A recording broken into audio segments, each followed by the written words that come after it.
Hey, what's going on, everybody? Welcome back to the Rockman Power Hour. This is a bite-sized edition where we get to chat with the director of the new show, She-Hulk, attorney at law. Now, if you haven't been watching the show, you're basically denying yourself a pleasure because it is a really, really, really fun show.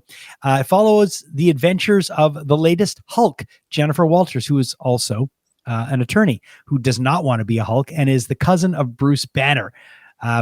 Due to a slight mishap, she ends up becoming a Hulk, and she doesn't want to be a Hulk. She doesn't want to be a superhero. She wants to be an attorney. We follow her on her adventures. And today we are chatting with Anu Valia, who is the director of the other second half of the episodes that are on Disney Plus right now.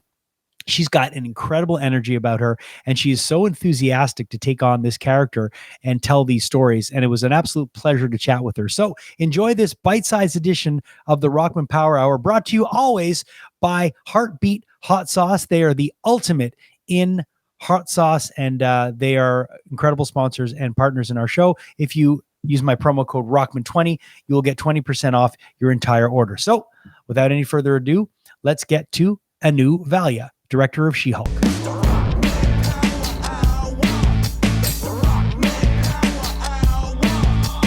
How are you? Hi, Jason. I'm well. I'm Anu. Nice to meet you. Nice to meet you too. Thanks for taking the time to chat today. I'm a lifelong Marvel fan. I'm a big Hulk fan. Oh yeah. Oh my God. How long did that take? Long time. Long time. Like probably, I don't know. I don't even remember anymore. It was so long ago. But listen, I really like the tone of this show from the beginning. And is it weird for a director to come in kind of mid-show, like mid-season, if you will, like episode 5? Is it weird, or are you involved with the planning of that from the beginning? Well, you know what? It's not, because it's fun. It's fun being with Marvel as they're sort of transitioning to TV. Like I'm a TV director, and I'm sort of pretty used to coming in mid-show and also the tone of kind of taking it all in and then trying to be active and play around in that space. So it's like a very fun. What I love about it with Marvel specifically is they give you time to really dive in. And so by the time I was hired and the time I started shooting, I had I don't know, in 6 months to take stuff in and really a year, I can't remember, but so you, and Jessica Gao and the writers and Kat, the director who did, the first 4 and then the last 2. He did all the episodes. So it's sort of like, you have time to just really take it in and then be like, okay, I think I understand where you guys are going with this. Let me come in and play around, and then the actors really have a deep understanding too. So it's not, I would say it's very, it's a very fun tone too. So it's very fun. It wasn't, yeah. And there's not in the kitchen, surprisingly. So you can kind of just go in there and Well, it seems like that. I mean, obviously it seems like everybody's having fun on this show. I mean, it looks like it would just be a fun show. From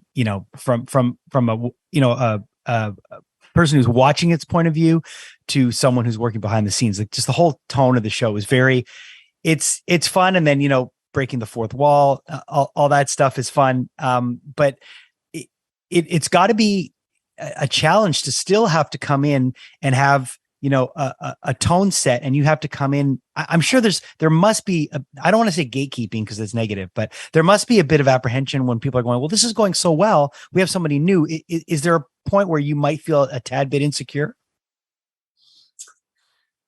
I don't know if insecure. It's more like, okay, what is my job here? What you get scripts? Because you're also working with really incredible scripts, right? So you read these scripts and you're like, oh my God, this is really fun. I kind of see how this is. And then you start to, you kind of have an idea.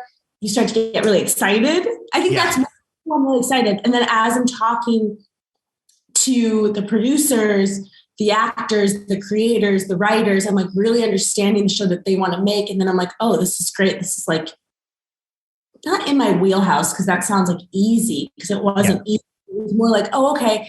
I'm going to take from this. I'm going to take from this reference. That's really, it was more, I would say, exciting and inspiring. And I was like, ooh, it was more like that. What's the word? It was just, I was like, my memory of it, this was a year ago, is that like, there were just a lot of different ideas firing off. And so that was really fun as opposed to like fearful you're trying to get it right. Because I just also think creatively, if you're trying to like be creative and put something new out into the world, I think if you're coming from a place, especially when you're taking She-Hulk's story, if you're coming from a place of fear and wanting to get it right, then you're not like having fun. And the show is meant to be fun. Well, and we're little stuff too, but it's supposed to, they're coming from a comedic space. So that's kind of where I tried to enter from.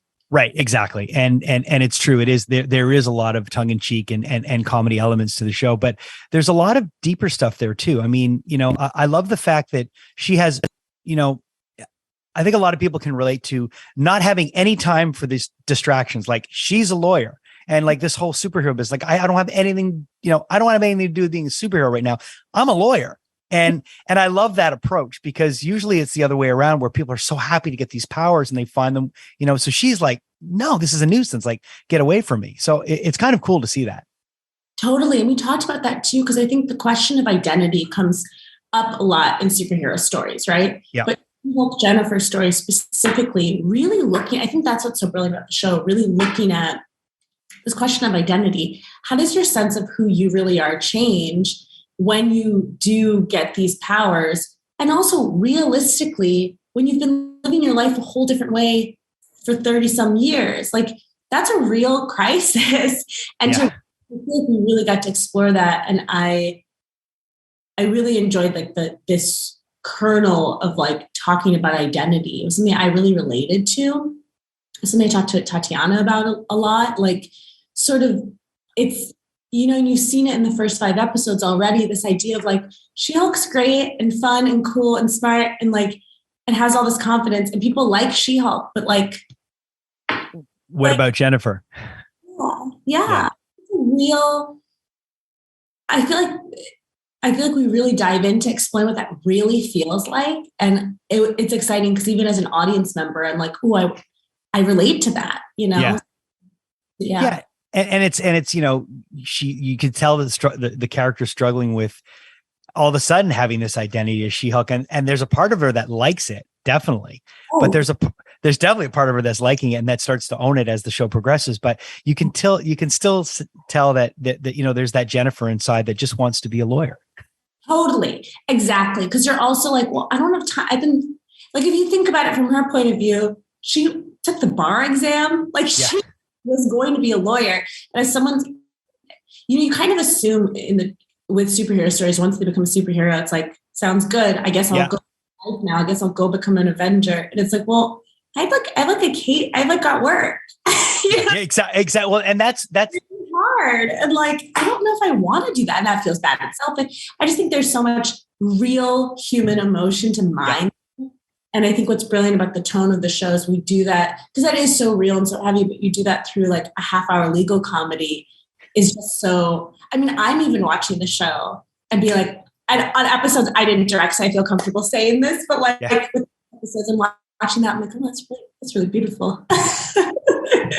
Yeah, and it's great because Marvel has always been the publishing house that brought the real to the superheroes. There was always that element where Spider-Man had real problems and it's great to see Jennifer having real problems, having to deal with stuff, having a horrible dating life and just all these things that come into play. And it's been a lot of fun to watch. So I just wanted to thank you for being a part of this. And as a Marvel fan, I'm more than happy with the show. It's wonderful. I'm so happy to hear that like to know, like, you mean you sat for that session?